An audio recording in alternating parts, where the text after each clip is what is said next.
جب کوئی چگلی کرتا ہے، بڑی ایکسائٹنگ سی چگلی کرتا ہے تو کافی ڈوپامین ریلیز ہوتی ہے اور کافی مزہ آتا ہے. کیا کوئی آپ میں سے اپنا ایکسپیرینس شیئر کرے گا کہ کسی نے چگلی کی آپ کو بڑا مزہ آیا؟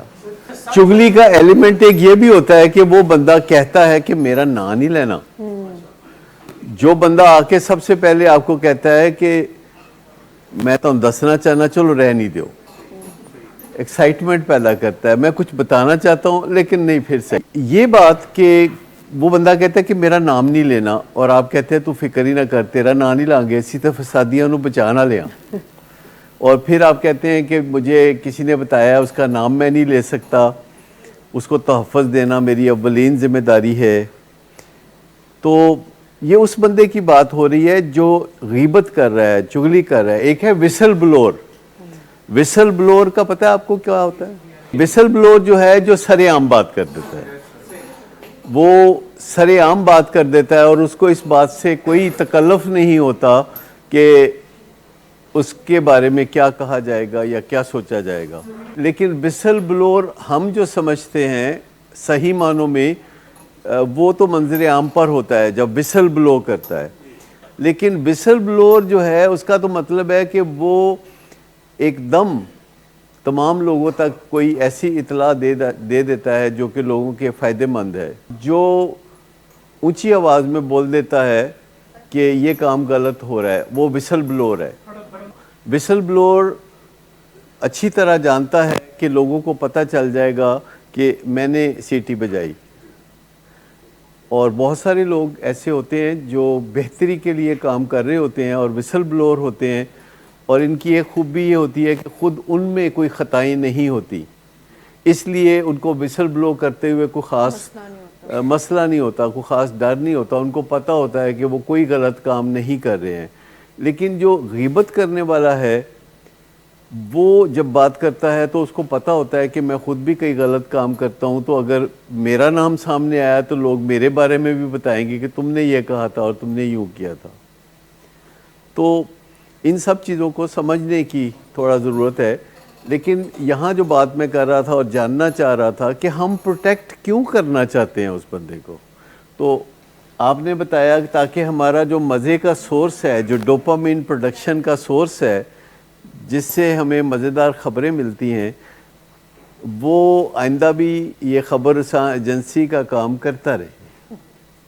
یہ ایک سمپل سی وجہ ہو سکتی ہے. کیا آپ نے اپنی زندگی میں لوگ دیکھے ہیں جو کہ غیبت نہیں سننا چاہتے؟ جب آپ ان کے سامنے غیبت کرنا چاہتے ہیں تو وہ آپ کا ساتھ نہیں دیتے، کسی طرح سے ہوں ہاں نہیں کرتے، یا وہ تعاون نہیں کرتے، وہ آگے سے رسپونڈ نہیں کرتے، وہ آگے سے ڈیڈ تاثرات دیتے ہیں یا برا سا منہ بناتے ہیں.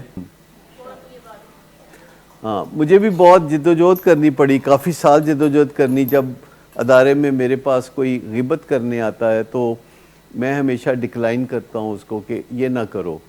اب تو خیر کوئی کرتا بھی نہیں، لیکن پہلے 25-30 سال کافی کوشش لوگ کرتے رہے کہ غیبت کریں. اور ادارے میں غیبت وہ ہوتی ہے کہ جس بندے کی ذمہ داری ہے وہ بات نہیں کر رہا، وہ بات کر رہا ہے جس بندے کی ذمہ داری نہیں ہے. یعنی کسی بندے کا جونیئر بات کر رہا ہے تو وہ غیبت ہوگی، اور کیونکہ وہ چاہتا ہے کہ یہ بات کسی کو بتائی نہ جائے. اور کسی بندے کا سینئر بات کر رہا ہے اور اس کو کوئی ڈر نہیں ہے کہ بتایا جائے کہ نہ بتایا جائے، تو وہ غیبت نہیں ہوگی، وہ فیڈ بیک ہوگا کہ کون بات کر رہا ہے. لیکن ہمارے ادارے میں بہت سال پہلے ایک ڈاکٹر صاحبہ تھیں، ان سے میں نے ایک ٹیکنیک سیکھی تھی کہ جب کوئی غیبت کا آغاز کرتا ہے تو بہت برا سا منہ بنائے، جیسے ایسے کر، تو اس کے بعد دوسرا بندہ بے مزہ ہو کے تو اپنی غیبت کو یا تو شارٹ کر دے گا یا ختم کر دے گا، یا آئندہ کے لیے سوچ لے گا کہ نہیں یہ کام نہیں کرنا. لیکن ایکسائٹمنٹ کی خاطر دل کرتا ہے کہ کوئی غیبت کرے، کوئی ہمیں راز کی بات پتہ چل جائے. یہ ایسے شروع میں ہی شوق ہوتا ہے کہ کوئی غیبت کر دے. اصل چیز تو وسل بلوئنگ ہے.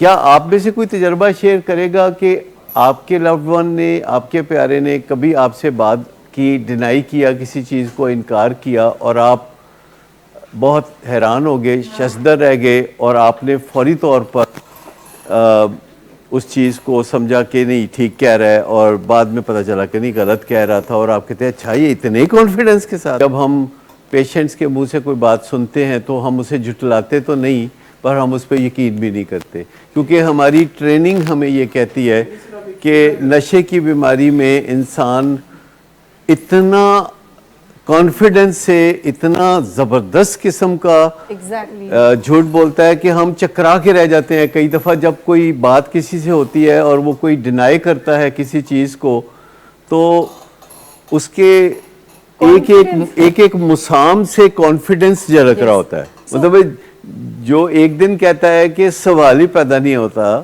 یا کہہ کیا رہے ہیں, یا پہلے دن جب کوئی پیشنٹ آتا ہے تو ہم پوچھتے ہیں کہ اچھا آپ کا کیا مسئلہ ہے, کہتا ہے مجھے نہیں پتا, میرا کوئی مسئلہ ہی نہیں, میرا تو کوئی مسئلہ ہی نہیں ہے. ہم کہتے ہیں کہ آپ کے گھر والوں نے بھیجا ہے تو کوئی مسئلہ تو ہوگا, کہتا ہے جی انہوں نے پوچھو.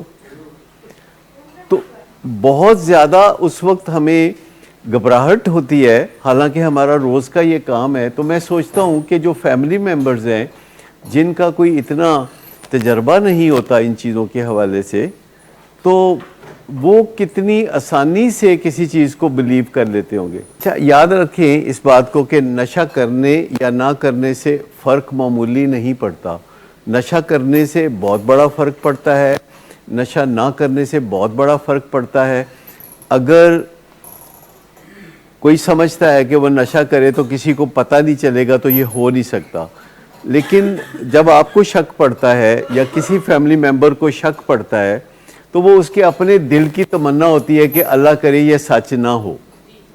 اپنے دل کی تمنا ہوتی ہے کہ یہ کسی طرح سے یہ واقعہ جھوٹ ہو, کیونکہ آپ اس بدخبری کو نہیں سننا چاہتے. تو اس وجہ سے آپ بلیو کر لیتے ہیں اس چیز کو, یہ نہیں کہ اس کے طور اتوار سے یا رہن سہن سے ٹپک نہیں رہا ہوتا کہ یہ چکا ہے. اگر اس سے فرق ہی کوئی نہیں پڑتا تو پھر تو تشویش والی بات کوئی نہیں. فرق پڑتا ہے. یہ جو طریقے ہوتے ہیں نا کہ مینو 6 دن دے دیو, مینو 4 دن دے دیو, یا میں آپ کو چھوڑ کے دکھا دیتا ہوں, اور گھر والے کہتے ہیں چلو تمہیں دے دیتے ہیں 6 دن, یہ تمہیں کر دیتے ہیں, جو تم کہتے ہو ہم وہ کر لیتے ہیں. ماہرین کہتے ہیں کہ اٹ ڈزنٹ ورک. ان چکروں میں نہیں پڑنا چاہیے. ایک پہلی بات یہ ہے کہ جب آپ کا پیشنٹ آپ سے کوئی بات کہتا ہے تو آپ اس کے پیچھے نہیں چلتے. یہ الٹی گنگا بہانے والی بات ہے. جب آپ کا پیشنٹ آپ کے پیچھے چلتا ہے تو معاملات تب سیدھے ہوتے ہیں. جب آپ اپنے پیشنٹ کے پیچھے چلتے ہیں تو معاملات سیدھے نہیں ہوتے, الٹے ہوتے. آپ سب سے پہلے قبلہ درست کر لیں کہ جب آپ آتے ہیں ویلنگ ویز یا کسی جگہ علاج کے لیے, تو آپ کا یہ ایم ہونا چاہیے, آپ کا یہ آبجیکٹ ہونا چاہیے کہ ہم نے اپنے مریض کو اب اپنے پیچھے چلانا ہے, اس کے پیچھے نہیں چلنا. اور پیشنٹ کی کوشش ہوتی ہے کہ میں نے ان کو اپنے پیچھے چلانا ہے اور میں نے ان کے پیچھے نہیں چلنا. اور پیشنٹ کی کوشش ہوتی ہے کہ آپ کو یہ بھی کہے کہ تسی ویلنگ ویز دے پیچھے بھی نہیں چلنا, تے میں جڑا تہاڈے پیچھے بھی نہیں چلنا, تسی میرے پیچھے چلنا ہے نا. مجھے بالکل یقین نہیں تھا کہ آپ باغی ہیں, کیونکہ مجھے یہ لگ رہا تھا کہ آپ بیماری کی اس ارلی سٹیج میں ہیں, اور جو باتیں آپ میرے سامنے بیٹھ کے کر رہے تھے مجھے یقین تھا کہ 2-4 دن میں آپ کو ساری باتیں سمجھ میں آ جائیں گی, کیونکہ جو باتیں آپ کر رہے تھے وہ بڑی مشکل باتیں تھی جو آپ کر رہے تھے. لیکن جو میں بات کہہ رہا تھا کہ کیا یہ بات اس میں کوئی عجیب بات لگتی ہے کہ پیشنٹ اپنی جب زندگی خراب کر چکا ہے تو اب وہ گھر والوں کے پیچھے چل پڑے؟ اس میں کوئی عجیب بات ہے؟ اٹ از سو نیچرل کہ ایک بندے نے گھر والوں کو بائی پاس کر کے گھر والوں کو کسی نہ کسی طریقے سے اندھیرے میں رکھ کے غلط راہوں پہ چل پڑا, کسی اجنبی کے پیچھے چل پڑا, کسی گروپ کے پیچھے چل پڑا, کسی غلط رستے پہ نکل گیا. تو اب گھر والوں کو اس کے پیچھے چلنا چاہیے کہ اسے اپنے پیچھے چلانا چاہیے. اور اگر گھر والے پیشنٹ کے پیچھے چلنا شروع کر دیں تو کیا ہوگا؟ وہ کو ڈیپینڈنس کا رستہ ہے. وہ کو ڈپینڈنس ہے، وہ روگی ہو جانے کا نسخہ ہے، اور روگی ہو جانا یا کو ڈپینڈنٹ ہونا ایڈکٹ ہونے جیسا ہی ہے. جی بالکل. جیسے ایک ایڈکٹ کا اپنی ڈرگ کے ساتھ یا الکوہل کے ساتھ لو ہیٹ ریلیشن شپ ہوتا ہے، تو فیملی والوں کا بھی اپنے پیشنٹ کے ساتھ لو ہیٹ ریلیشن شپ ہو جاتا ہے. سو یہ بات قطعی طور پر مبالغے سے پاک ہے کہ آپ کا ایم ہونا چاہیے کہ آپ کا جو پیشنٹ ہے وہ آپ کے پیچھے چلے، تو پارشل سی سیفٹی کریٹ ہو جائے گی. ایبسولوٹ نہ بھی ہو تو امکان ہے کہ وہ کچھ بہتری کی طرف چل پڑے گا اگر وہ آپ کے پیچھے چلتا ہے. اگر آپ اس کے پیچھے چلتے ہیں تو پھر ہم تو ڈوبے ہیں صنم، تم کو بھی لے ڈوبیں گے. تو اب گھر والے جو ہیں پیشنٹ کو پیچھے چلانا چاہتے ہیں، یعنی رہنمائی دینا چاہتے ہیں، تو انہیں پہلے جاننے کی ضرورت ہے نا کہ رہنمائی دیتے کیسے ہیں. انہیں گوگل پہ جانا چاہیے، انہیں کوئی کتاب پڑھنی چاہیے، انہیں کسی کاؤنسلر سے ملنا چاہیے اور اس کو پوچھنا چاہیے کہ ڈوز اینڈ ڈونٹس کیا ہیں، کیا کرنا ہے اور کیا نہیں کرنا، اور پھر اس پہ عمل کرنا ہے اور اپنے پیشنٹ کو اپنے پیچھے چلانا ہے اور خود کسی آرگنائزیشن کے پیچھے یا اتھارٹی کے پیچھے یا گوگل کے پیچھے چلنے کی ضرورت ہے. آپ ایگزیکٹلی اس جگہ پہنچ چکے ہیں جہاں سے اور خرابی نہیں ہو سکتی، بہتری ہو سکتی ہے. جیسے کئی لوگ کہتے ہیں نا کہ پاکستان کہیں تباہ نہ ہو جائے، پاکستان کہیں ایسا نہ ہو جائے، یا لوگ پوچھتے ہیں کہ پاکستان کا کیا بنے گا، تو میں عموماً کہتا ہوں کہ پاکستان اب بہترین ہو جائے گا. کہتے ہیں ساری زمانہ تے کہتا ہے پاکستان ڈوب رہا ہے، لوگ نس رہے نے. میں نے کہا نہیں، جب کوئی چیز راک باٹم ہو جاتی ہے، ہٹ باٹم ہو جاتی ہے، تو پھر وہ صرف بہتر ہی ہو سکتی ہے، جب کہ بدتر ہونے کی گنجائش ہی باقی نہیں ہے. جب کوئی چیز راک باٹم ہو جاتی ہے، ہٹ باٹم ہو جاتی ہے، تو پھر وہ صرف بہتر ہی ہو سکتی ہے، جب کہ بدتر ہونے کی گنجائش ہی باقی نہیں ہے. یہی حال ایڈکشن میں بندے کا ہوتا ہے کہ مزید تباہی بربادی کی گنجائش ہی نہیں ہوتی.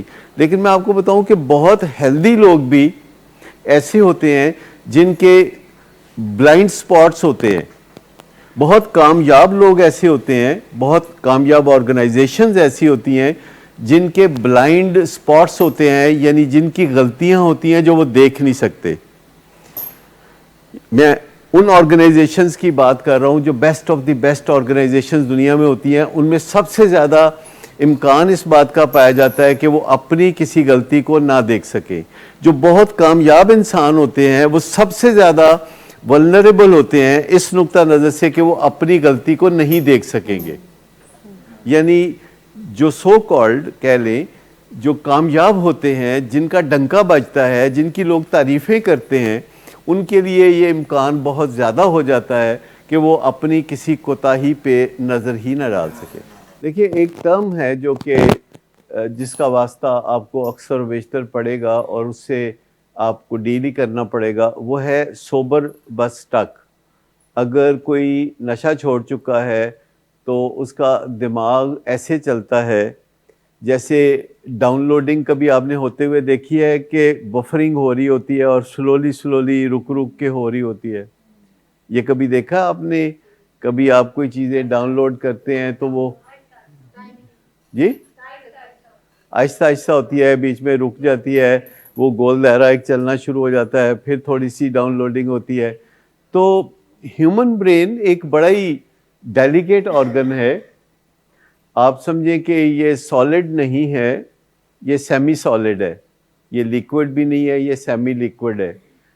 اور یہ ایک ہڈی میں جیسے اکٹھے کر کے رکھا ہوا ہے، اور اس میں بہت زیادہ بفر زونز ہیں جو کہ اس کو چوٹ سے بچاتے ہیں. وہ ایک پانی کے اندر ہوتا ہے، چاروں طرف پانی ہوتا ہے جس سے کہ اس کو کوئی ذوف نہ پہنچے، کوئی چوٹ نہ پہنچے. اور اس میں اربوں کے حساب سے سیلز ہوتے ہیں جو آپس میں باتیں کر رہے ہوتے ہیں، جو پیغام رسانی کر رہے ہوتے ہیں، جو میسج بھیج رہے ہوتے ہیں، میسج وصول کر رہے ہوتے ہیں. اور اس نازک سے آرگن کے ساتھ ہم کیا سلوک کرتے ہیں کہ ہم بہت زیادہ تیز قسم کے کیمیکل جو ہلچل مچا دینے والے ہیں ان کو اپنے برین میں بھیجتے ہیں. اگر آپ دیکھیں تو برین، آپ نے ضرور برین مسالہ کھایا ہوگا، ضرور آپ کو پتہ ہے. آپ کو پتہ ہے کہ برین کتنا نرم، نازک اور کتنا مزیدار ہوتا ہے. اس کے مقابلے میں اگر آپ دل کو دیکھیں تو دل بہت مضبوط آرگن ہے. اور کبھی آپ نے اگر ٹکا ٹک کھائی ہو لکشمی چوک سے جس میں دل بھی ہوتا ہے، تو آپ جب اسے کھاتے ہیں تو دماغ اور برین اور کڈنی کا جو سٹرکچر ہے اس میں سے سب سے زیادہ ٹف والا کون سا ہوتا ہے؟ دل، جو کہ باقاعدہ ہڈی کی طرح، تھوڑا بہت مرکنی ہڈی کی طرح دانتوں کے نیچے آتا ہے. اب آپ مجھے بتائیے کہ جو دل اتنا زبردست سٹرینگتھ والا آرگن ہوتا ہے، جب دل کا دورہ پڑتا ہے تو انسان کس طرح تڑپ کے جان دیتا ہے. تو آپ سوچئے کہ جب دماغ کو ہم تکلیف پہنچاتے ہیں جو کہ ہے ہی نازک، جو کہ سیمی سالڈ، سیمی لیکوڈ ہے، اور جس میں پیغام رسانیاں ہیں، جس میں بہت باتیں کرنے والے ایلیمنٹ ہیں، اور کبھی کبھی شاید آپ نے دیکھا ہوگا کہ دماغ میں ایک شور سا ہوتا ہے، ایک تیزی سے آتے ہوئے خیالات ہوتے ہیں جن سے ہم کبھی کبھی تنگ بھی ہوتے ہیں، خود بخود منفی خیالات بھی آ رہے ہوتے ہیں، پاپ اپس آ رہے ہوتے ہیں جن سے ہمیں کوفت بھی ہوتی ہے. تو کیا آپ سمجھتے ہیں کہ سب سے زیادہ جو نگلیکٹڈ آرگن ہے ہماری باڈی میں وہ برین ہے؟ کیا آپ سمجھتے ہیں؟ مجھے بتائیے کہ برین کیئر کے لیے آپ میں سے کبھی کسی نے کچھ کیا ہو تو بتائیے. مسل کی کیئر کے لیے آپ نے کچھ کیا ہوگا، اپنے پاؤں دھوئے ہوں گے، مینیکیور اور پیڈیکیور اور پتہ نہیں کیا کیا کیا ہوگا، لیکن جیسے کہ اس کی کیئر کرنا بھی بہت بری بات ہے. یعنی کوئی بندہ جا کے امکان نہیں ہے کہ کوئی ٹھیک ٹھاک آدمی کسی سیکیٹرسٹ کو جا کے کہے کہ جی میں اپنے دماغ کا معائنہ کرانا چاہتا ہوں. بڑا ویئرڈ سا مانا جاتا ہے نا کہ ایک بندہ، دیکھیں ایک بندہ ہے جو دل کی بیماری نہیں ہے، بلڈ پریشر نہیں ہے، وہ بڑے فخر سے کسی کارڈیالوجسٹ کے پاس جاتا ہے، کہتا ہے ڈاکٹر صاحب مجھے ویسے کوئی بلڈ پریشر نہیں ہے اور مجھے کوئی ایسا مسئلہ نہیں ہے، مجھے کوئی سینے میں درد بھی نہیں ہوئی، تو میں چاہتا ہوں کہ آپ میرا بلڈ پریشر اور میرے دل کے حالات ذرا چیک کر لیں، میرے دل کی صحت ٹھیک ہے، تو وہ بڑا قابل تعریف سمجھا جائے گا. لیکن کوئی بندہ جا کے ڈاکٹر کو کہے کہ مجھے کوئی مسئلہ نہیں ہے، مجھے کوئی انگزائٹی نہیں ہے، مجھے کوئی ڈپریشن نہیں ہے، اور کسی طرح سے بھی میری ذہنی صحت کو کوئی بظاہر خطرہ نہیں ہے، لیکن کیا آپ مجھے بتا سکتے ہیں کہ میری ذہنی صحت جو ہے آگے چل کے بھی اس کو خطرات لاحق نہیں ہوں گے؟ ایسا کبھی واقعہ ہوا نہیں ہوا ہوگا. دیکھیے ہمارا جو برین کا سب سے بڑا مسئلہ ہے کہ وہ ریالٹی اور پرسیپشن کو ایک جیسا سمجھتا ہے. یعنی جو کچھ وہ تصور کرتا ہے یا جو کچھ ریالٹی ہے اس کا دماغ پہ اثر ایک جیسا ہوتا ہے. تو اگر کوئی ویڈیو گیمز کھیلتا ہے اور اس میں کانٹینٹ ایسا ہے کہ کوئی گن سے مار رہا ہے اور کسی کو لاشیں گرا رہا ہے، یا فلم اگر آپ دیکھتے ہیں جس میں کوئی خون ہی خون ہے یا بہت لاؤڈ ہے، تو آپ کے دماغ کے اوپر اس کا اثر ایسے ہی ہوگا جیسے کہ پرسیپشن سے ہوتا ہے. جیسے اگر آپ ایک لیمو کا تصور کریں جو کاٹ کے منہ کھول کے آپ اپنے منہ میں ٹپکائیں قطرہ قطرہ، تو ابھی تک آپ کے منہ میں پانی آنا شروع ہو گیا ہوگا، حالانکہ کوئی لیمو نہیں ہے، محض ذکر ہوا ہے. تو ہمارا جو دماغ ہے وہ پرسیپشنز کو بہت زیادہ اہمیت دیتا ہے، اور جتنا کسی جیسے آج کل دیکھیے تو مہنگائی کی پرسیپشن ہے، ہر وقت ٹی وی پہ چل رہا ہوتا ہے فلانی چیز اتنی مہنگی ہو گئی، فلانی چیز اتنی مہنگی ہو گئی. تو اس سے مزید مہنگائی کا اشارہ ملتا ہے، اور لوگ جب دیکھتے ہیں کہ یہ بہت کارآمد ایکسکیوز ہے کہ کوئی بھی بندہ اگر ریٹ بڑھا دے کسی چیز کا، تو اور گاہک کہے کہ بھئی تم نے یہ ریٹ کیوں بڑھایا ہے، تو بولے گا تو انہوں نہیں پتا مہنگائی کتنی ہے. تو آپ سوچیں کہ سارے ٹیلی ویژن چینلز ہر وقت یہ جو پروپیگنڈا کرتے رہتے ہیں کہ مہنگائی بہت ہے، مہنگائی اس سے بھی ہوتی ہے. اگر ٹی وی پہ آتا رہتا ہے کہ اگلے مہینے مہنگائی اور زیادہ ہوگی اور جون میں جا کے تو تباہ کن مہنگائی ہوگی، تو پھر لوگ مینٹلی اس کے لیے تیار ہوں گے اور اس کے اندر باقاعدہ حصہ لیں گے. سو یہ ایک ذہن میں رکھیں کہ ہمارا جو برین ہے جو کہ موسٹ امپورٹنٹ آرگن ہے ہمارا، اور اس کو بڑے خطرات لاحق ہوتے ہیں، اور سب سے بڑا خطرہ جو آج کل پایا جاتا ہے وہ ایڈکشن کا خطرہ ہے۔ یہ ایڈکشن ڈرگز کی ہو سکتی ہے، الکوہل کی ہو سکتی ہے، یہ ایڈکشن کھانے پینے کی چیزوں کی ہو سکتی ہے، یہ کسی انسان سے ہو سکتی ہے، اور یہ کسی ایکٹیویٹی سے ہو سکتی ہے، یہ سوشل ورک سے ہو سکتی ہے، یہ کاروبار سے ہو سکتی ہے، یہ مذہبی جنون سے ایڈکشن ہو سکتی ہے۔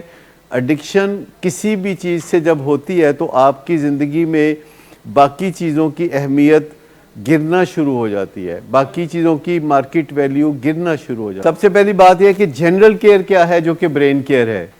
کچھ چیزیں ہیں جو جنرل کیئر ہیں، 4 چیزیں ہیں جو جنرل کیئر ہیں، اور اس سے بہت سارا بچاؤ ہوتا ہے انسانی صحت کا، اس میں برین کو بھی مدد ملتی ہے، جس میں پہلی چیز ایکسرسائز یا واک ہے، دوسری چیز نیند ہے جو کہ اچھے طریقے سے آپ سلیپ ہائیجین کو سمجھتے ہوئے اپنائی، تیسری چیز جو ہے وہ ڈائٹ ہے، کیونکہ جو کچھ آپ کھائیں گے برین نے بھی اسی سے اپنا حصہ لینا ہے، اور چوتھی چیز آپ کے ریلیشن شپ ہے، جس سے آپ کے جذبات اوپر نیچے ہوتے ہیں۔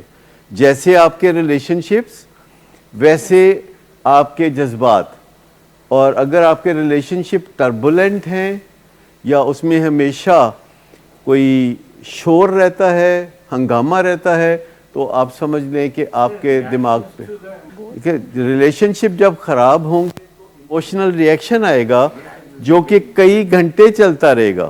تو یہ 4 چیزیں جو ہیں یہ جنرلائزڈ ہیں، جو کہ دماغ کو فائدہ دیتی ہیں اگر آپ توجہ دیں ان کی طرف۔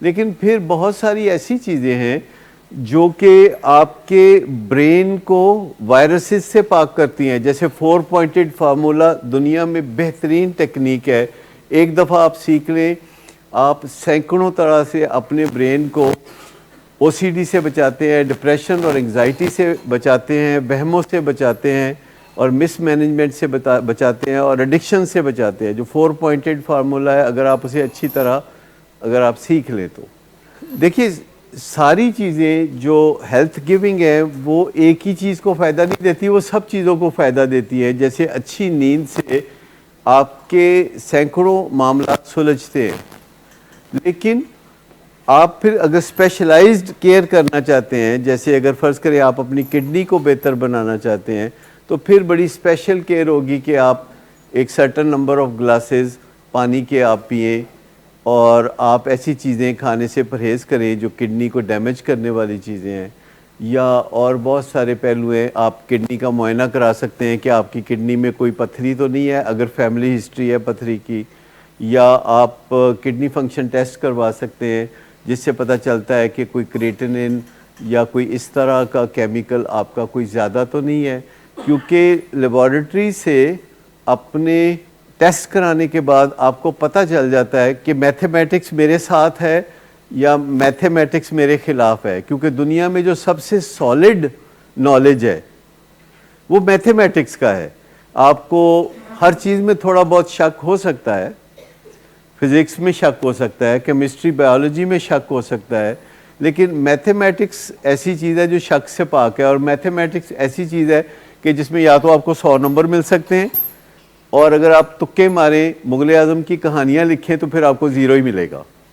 تو میتھمیٹکس کلیئرٹی کے ساتھ آپ کو نفع یا نقصان دے سکتی ہے، اور اگر آپ اپنی میتھمیٹکس اپنے ہمراہ رکھتے ہیں، اپنے ساتھ رکھتے ہیں، تو اس کا بہت فائدہ ہوتا ہے۔ اور ہر 3 مہینے کے بعد کچھ ٹیسٹ جو آپ ایک بیٹری آف ٹیسٹ ہے اگر کروا لیں تو آپ کو جلد پتہ چل جائے گا کہ کوئی معاملہ غلطی کی طرف تو نہیں جا رہا۔ دیکھیے اگر آپ وہ جاننا چاہتے ہیں تو بڑی آسانی سے اگر آپ گوگل پہ جاتے ہیں اور آپ لکھتے ہیں کہ بائیپولر ڈس آرڈر کے لیے میں تشویش رکھتا ہوں کہ کہیں مجھے بائیپولر ڈس آرڈر تو نہیں ہے، تو مجھے کوئی ایسا ٹیسٹ بتائیں جو مجھے کلیئر کر دے، تو وہ ایک پرفارما آ جائے گا جس میں آپ نے ان کے کوئی سوالوں کا جواب دینا ہے اور پھر کلک کریں گے تو رزلٹ آ جائے گا۔ اگر آپ او سی ڈی کے بارے میں جاننا چاہتے ہیں، ایڈکشن کے بارے میں جاننا چاہتے ہیں، الکوہلزم کے بارے میں جاننا چاہتے ہیں، تو ہر ذہنی کیفیت کو رول آؤٹ کرنے کے لیے ایسے ٹیسٹ موجود ہیں جو کافی حد تک درستی کے ساتھ آپ کو نومیریکلی بتا دیتے ہیں، آپ کو اعداد میں بتا دیتے ہیں کہ کیا آپ کو وہ تکلیف یا بیماری ہے یا نہیں ہے۔ زمانہ بہت اچھا آ گیا ہے کہ آپ بغیر کسی ہلوجت کے، بغیر کہیں جائے، اوتھینٹک سورسز سے، جیسے میو کلینک، امریکہ کا میو کلینک ہے، ان کے بہت سارے ایسے پرفارمرز ہیں، اس طرح دنیا میں جو ٹاپ کی جگہ ہیں وہاں ایسی بہت ساری چیزیں ہیں، ہر چیز کے بارے میں انفارمیشن۔ لیکن اگر آپ ویسے بھی غور سے دیکھتے ہیں، سوشل میڈیا پہ آپ جاتے ہیں، لوگوں کے مائنڈ ریڈ کرتے ہیں، جیسے کہ کوئی ویڈیوز دیکھتے ہیں، پھر ان ویڈیوز پہ کمنٹ دیکھتے ہیں۔ میری ایک ویڈیو ہے جو چائے چھوڑنے کے حوالے سے میں نے کوئی 2 ڈھائی 3 سال پہلے آپ کی تھی، اس کے کوئی 3 ملین کے قریب اب ویوز ہیں یا اس سے زیادہ ہو گئے ہوں گے۔ اس پہ کوئی 13,000 کمنٹس ہیں، یعنی ایک اتنا عام سا موضوع، تو 13,000 کمنٹس ہیں جس پہ لوگوں نے اپنے خیالات کا اظہار کیا ہے۔ تو جو معلومات میں نے ویڈیو میں دی ہے وہ زیادہ ہیں یا جو معلومات ان 13,000 کمنٹس سے مجھے ملی ہیں وہ زیادہ ہیں؟ مجھے پتہ ہی نہیں تھا کہ اتنے زیادہ لوگ چائے کے بارے میں سیریس ہیں، کنسرنڈ ہیں، اور اس کے نفع نقصان کے اوپر غور کرتے ہیں اور کبھی اس کو چھوڑنے کی کوششیں کر چکے ہیں۔ مجھے اس بات کا بالکل، ہمیں کئی باتوں کا پتہ نہیں ہوتا، ہمیں پتہ نہیں ہوتا کہ کسی گھر میں چونڈیاں کاٹنے کا رواج بھی ہو سکتا ہے۔ کیوں جی؟ مطلب ہمیں بالکل پتہ ہے، I'm thankful to you کہ مجھے پتہ چل گیا۔ کئی چھوٹی چھوٹی چیزیں ہوتی ہیں۔ ابھی کل ہی میں نے ایک ویڈیو دیکھی، اس میں نے ایک بندے کی مینٹل ایجلٹی کہ وہ اس کا دماغ کتنا شارپ تھا، تو آپ وہ دکھائیں گے، وہ جو ڈانس ہے وہ ابھی آپ کے پاس تھا، یہ ذرا دیکھیے۔ آپ مجھے بتائیے گا کہ میں کس چیز سے اندازہ کیا کہ یہ بندہ کتنا مینٹلی ایجائل ہے، یعنی کتنا کانشیس ہے اور کتنا اس کا دماغ فاسٹ کام کر رہا ہے۔ ٹھیک، تو یعنی آپ اندازہ کریں کہ ایک طرف وہ ڈانس کر رہا ہے، سٹیپس کر رہا ہے جو کہ کافی مشکل ہیں، وہ اوور ویٹ ہے اور ہائی انرجی کے ساتھ اس نے پرفارم کیا ہے۔ اس دوران اس نے اپنی پینٹ کو کیسے ری ایڈجسٹ کیا ہے، یعنی یہ اتنی مینٹل ایجلٹی ہے کہ آپ کی مینٹل ایجلٹی خیر اس سے بھی زیادہ ہے کہ جب آپ سوبر ہوتے ہیں تو آپ سٹک ہو جاتے ہیں۔ سٹک ہونے کا مطلب ہے کہ آپ پھنس جاتے ہیں ایک طرح سے، جیسے کہ ذرا زور لگا کے اس میں سے نکلنے میں کچھ وقت لگتا ہے۔ اور ان کو وہ کتاب پڑھنی چاہیے، یہ پڑھے لکھے ہیں اور اس کا نام ہی یہی ہے، سوبر بٹ سٹک، تاکہ یہ تقریباً بہت سارے ہمارے پیشنٹس کا مسئلہ ہے کہ وہ سوبر ہو کے سٹک ہو جاتے ہیں، وہ اتنے ایجائل نہیں رہتے کہ ڈانس کرتے کرتے اپنی پینٹ ٹھیک کر سکیں۔